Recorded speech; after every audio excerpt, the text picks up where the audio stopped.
Benedict Spence is here. He's a Conservative commentator joining us all day.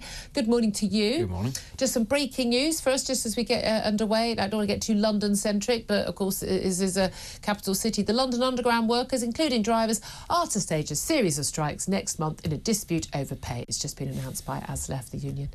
I mean, plus ça change. Yeah. Here we go again.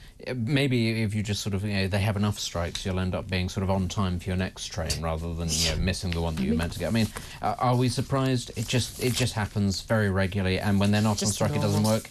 Anyway. Yeah, exactly. We're just at the stage now where people in London and across the country just sort of shrug when their public services don't work because nobody expects them to work Also, didn't they just give a load of these people a big pay rise? And anyway, they're on about 60 grand London Underground drivers. Yeah. You can train up in a few months to be a London Underground driver. Literally, I'm sorry, guys, no disrespect. There's nothing wrong with anyone doing any job. I've got every respect for someone doing any job that pays the wages, puts food on the table, pays tax. Whether you're sweeping the street, whether you're a hospital surgeon, underground worker, whatever. But can we stop pretending that going stop, go, open, close on doors is in any way a job that should be one of the highest paid jobs in this country, because that's an absolute nonsense. Anyway, and breathe. Right, let's talk about Rachel Reeves. Now this is the thing. Speaking of financial incompetence. Speaking of, I mean, apparently she was a Bank of England economist, so she knows all about the economy, which is why... Should disqualify you from becoming Which is why in Chancellor, 2022 she gave an interview to the Daily Telegraph, and she spoke, as you mentioned earlier on the show, Benedict, in the House of Commons, criticising the Tory government for what they had plans to raise national insurance for both employers and employees. And she criticised that. I'm just going to read that quote out again because it's very telling. When the Chancellor announced his national insurance rise in September, he and the Prime Minister argued it was fairer because half would be paid by employers. But this evidence that employers will be hit twice shows just how poorly thought through this tax hike is. It's the worst possible tax rise at the worst possible time and will hit businesses and working people across the country at the exact moment prices rise, energy bills for businesses soar. It's a burden on them both. Now, I mean, this is apparently what she's planning to do as part of her £40 billion in tax rises. Also, Office for Budget Responsibility, the government's own financial watchdog. They have said yesterday that 80% of the cost of the national insurance rise for employers will be passed on to workers because they'll just give fewer pay rises. They give lower pay rises, and the other 20%, guess what, will be put up in higher prices for what they sell. And who buys that stuff? Oh, people whose wages haven't gone up as much because they've had to shoulder the burden of the national insurance rise for employers. This is economically illiterate. I applaud Rachel Reeves' commitment to practical demonstrations. She said in no uncertain terms, this is a bad idea and it won't work. And now that she's got the power to prove it, she's gone, and I'm going to show you that it doesn't work and that's why you shouldn't have voted for the Tories. Because, of course, everything's the evil Tories' fault, unless, of course, you're half-inching their ideas. How significant do you think it is that we've got almost an entire cabinet, none of whom have ever run a private business? Yeah, I think that says rather a lot. But again, this has been a problem in our politics for a very long time, is recruitment into political parties. It's done entirely on who can climb the greasy pole of the party, itself, rather than political parties, I don't know, going out and scouting individuals, finding people who work in different industries, and you think, well, we don't have many people who've got good knowledge of, say, the rail industry, let's go find somebody, or somebody who works in the publishing industry, or, I don't know, oil or something like that. Rather than go out and finding people who have worked in these sectors and have some knowledge or some ideas, they go, no, let's find the party apparatchik and let's promote all of those people because they really understand how the country feels, how the country works. That is one of the major reasons why and again, this is both the Labour Party and the Tory Party, is that if you look at so many of the people in the front benches across both parties, there is not the same level of experience as there once would have been, as you would hope for. At the very least, actually, there were people like that in the Tory Party, but most of them left because they said it's not worth hanging out. But also in Labour, having people who'd gone through the trade union ranks but had had an ordinary job first in that and then risen to the ranks, the trade union movement. That was very important. They understood real working people's concerns. Yeah, nowadays, though, the industry in this country is a very different beast. Once upon a time when you had trade union representatives and former miners and dock workers and that sort of thing, but they don't exist anymore. They're not really in the Labour Party anymore in the same extent. They're certainly not very high up. You have very different kind of industries that, if we're being honest, don't really add that much to the economy. It's all very well saying if you've got lawyers, that's a lot of lawyers, or again train drivers, that sort of thing. Actually, how much wealth does that create for the country? I would agree with that there are far too many lawyers. But then you look at the way that both this government and the previous government operated on, saying, well, I can't do this, that, and the other because the court tells me I have to do that. You begin to understand why the country is in the state. Lawyers, everybody has this idea that they're all Rumpole of the Bailey, they're all very smart. No, they're formulaic. They learn by rote what they are supposed to know, and then they follow the letter of the law. And my God, we see that in Keir Starmer. He is such a sort of dead thinker in terms of... A court tells him to do something, he does it. That's it. Don't forget, PMQs is on at midday today. Of course, the usual rules will get someone to watch it for you, so you don't have to, because lock someone in a room to no, we sit through it. We literally do that. Yeah, it has to be said. Peter Cobb is away, but we do have the very wonderful Alicia, who is taking over and is going to be doing that for us, of course. Right, now let's also just breaking news again. This is fascinating. Labour has apparently appointed more than 200 cronies to the civil service without any external competition since the general election, equivalent to 2 what they called exceptional hires every day. For every day of the Starmer premiership so far, basically stacking Whitehall with allies. I don't know why he needs to do that. Civil service is basically entirely Labour voting anyway. Appointments have been made using a rule that allows ministers to circumnavigate the usual civil service recruitment process. This is generally only allowed to be done for short-term placements or where you need highly specialist skills, or when you're rehiring former civil servants who have previously been appointed on merit. But basically, this is, more than 200 people have been appointed to these jobs across civil service. Why on earth anyone would need to do that if they were... I can understand the Tories needing to do that because you've got a civil service working actively against everything they wanted to do. But again...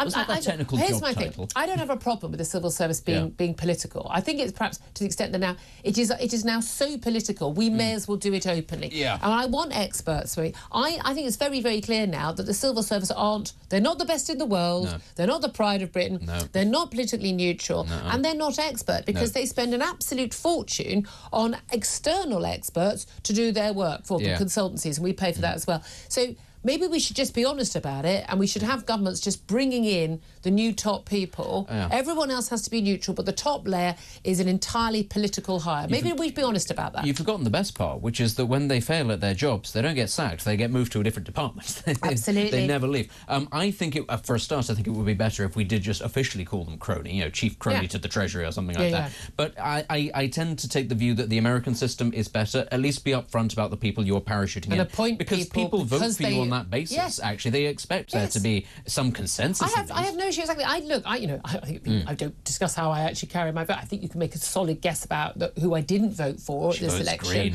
Always. It's a Trojan horse. Revolutionary Communist Party every single time. Power to the people and all that. If Justin Boyle had a political party, I'd vote for them. Vote Orange, yes. But I have no issue with Labour carrying out the policies that they were voted in on. That's how our political system worked. Unlike many of the front bench Labour Party, including Keir Starmer, I believe in democracy and would not undermine a democratic vote. Yeah, I still remember that, mate. 2016 to 2019, never will forget that. Unforgivable in my view. They can't complain about Donald Trump if you do exactly the same thing.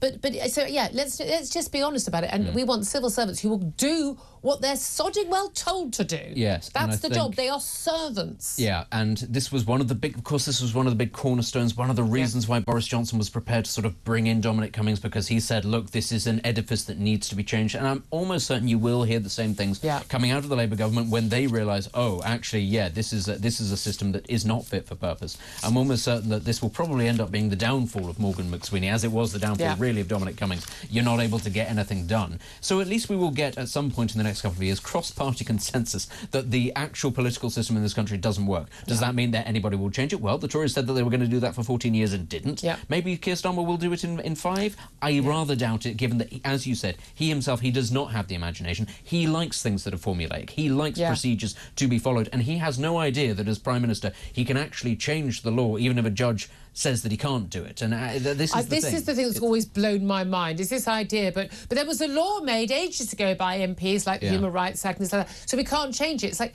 but do you realise that was a change in the law? The whole point is that our elected, democratically accountable representatives make the laws, and they can change the laws if they've got the democratic mandate to do so, and then the judges and the courts are supposed to enforce the law, not interpret it as they've been doing completely different. Well, look, I mean, this is a crazy thing. One of the stories we could talk about a little later, we've got, of course, more channel boat migrants coming over, illegal migrants this year since Labour have been in power than under the Tories this year. To be fair, I mean, to be fair, Labour came into power in July. OK, the weather's been better July, August, September. Of course, you're going to have more people coming over that period. It's those arrivals have got more to do with the weather and service conditions in the Channel than they have to do with any political policy. But we've also seen meetings between the EU leaders this week, basically about where are we going to send all these migrants coming over from the Med? Where are we going to send these people to go be processed? Italy has started sending people to Albania to be processed.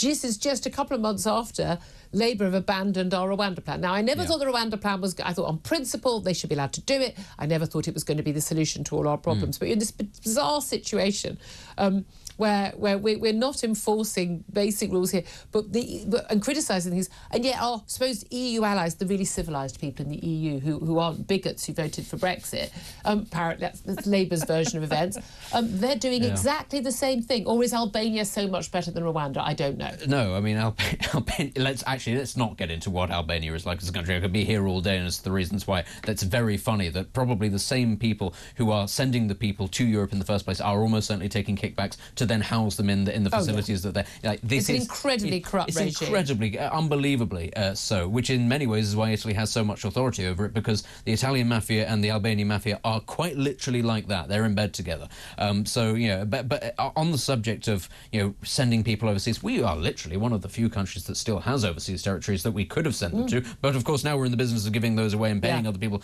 to take them off our hands. So, plenty of space on the Ascension Islands. Why don't we send them to Diego Garcia while we still have it? Yeah, well, there actually are migrants on Diego Garcia, but ironically they got lost on the way to Canada, and there's about 30 of them there, and we're still sat there going, well, we don't know what to do with these people, because most normal countries would say, you came from Sri Lanka, you're going back to Sri Lanka, it's not a failed state, but we said, no, they have to stay. Talking of people in the country who we don't want in the country, this Talk investigation, we're going to talk about this a little bit later in the show, reveals that after freedom of information requests, 37 police forces across England and Wales actually responded to requests, the vast majority of them, information on the most popular types of offence which can lead to the arrest of a foreign national over the past year. Foreign thugs are carrying out tens of thousands of crimes that are actually being...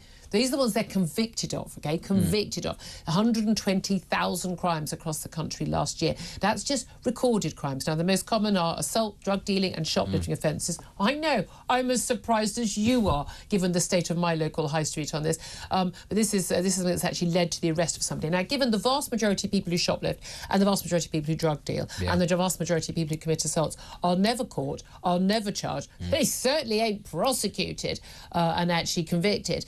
This is the tip of the iceberg. 120,000 crimes being committed by basically foreign criminals, a lot of them involved in gangs. I mean, certainly where I live in North London, there's no doubt at all, that the begging, the shoplifting, it is organised criminal gangs. That's what's going on. But this is the scale of what is going on. And yet we are just still importing these people to our country. And we can't deport them. And when we do, they come back again. I remember when Nigel Farage was called a racist because he said that we would end up with an influx of Romanies being used as a front for gangs begging on the street, but also stealing and dealing drugs.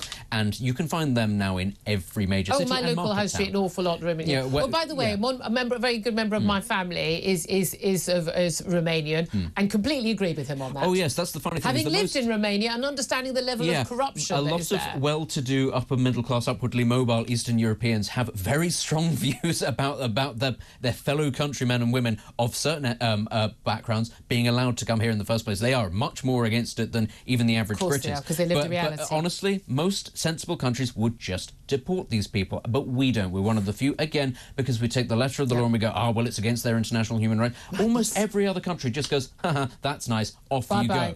Feel free to appeal from wherever you come from. Exactly. Look, I'd love to hear your thoughts on this and all the topics we're talking about, in particular the £40 billion in tax rises and spending cuts. What would you cut? What would you tax more? And MPs voting on this new law to allow assisted dying for the terminally ill. Only, though, if two doctors and a judge agree. We're going to talk about that with someone who opposes that law coming up. Certainly Benedict opposes it. I'm very much in support of it.